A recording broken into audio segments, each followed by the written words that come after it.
Hi everyone, welcome to my channel. இன்றைக்கு நாங்கள் வீடியோவில் இன்ஸ்டா, யூடியூப் எல்லாத்துலேயுமே லேட்டஸ்ட்டாக ட்ரெண்டிங் ரெசிபியாக இருக்கிற எக் பவுச் செய்ய போகிறோம். ஆனால் இன்னும் ஒரு சின்ன மிஸ்டேக் கொண்டும் இருக்குது. என்னென்னு சொல்லி பார்க்குறதுக்கு வாங்க வீடியோக்குள்ளே போவோம். அடுப்பில் ஒரு தாச்சோண்டு வச்சு அதில் ஒரு டேபிள் ஸ்பூன் எண்ணெய் ஊற்றிட்டு அதிலேயே ஒரு அவிச்ச முட்டை ஒன்றை சேர்த்துக்கோங்க.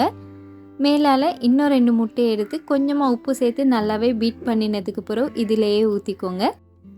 அடுத்து மேலால் சின்னதாக வெட்டின வெங்காயம், தக்காளி, பச்சை கொச்சிக்காய், கொத்தமல்லி இலை சேர்த்த பிறகு மசாலாவுக்கு கொச்சிக்காத்தூள், மிளகுத்தூள் சேர்த்துக்கோங்க. ஏற்கனவே உப்பு சேர்த்துட்டேன், போதாத மாதிரி தான் சேர்த்துட்டு ஒரு பக்கம் வெந்த பிறகு அப்படியே மற்ற சைட் திருப்பி போட்டுக்கோங்க. இங்கே தான் எனக்கு அந்த மிஸ்டேக் நடந்துச்சு. அப்படி ஒரு சின்ன ஹோல் ஒன்று வந்துருச்சு. இது வரக்கூட அந்த தாளிப்பு கரண்டி தட்கா பேன் இருக்குதானே, அதில் செய்யக்குள்ள அந்த ஹோல் வராதுன்னு நினைக்கிறேன். மேலாலேயும் கொஞ்சமாக தக்காளி, வெங்காயம் எல்லாமே சேர்த்ததுக்கு பிறகு நல்லா வெந்தோன்னே வெளியே எடுத்திங்கன்னா டேஸ்ட்டான எக் பவுச் ரெடி.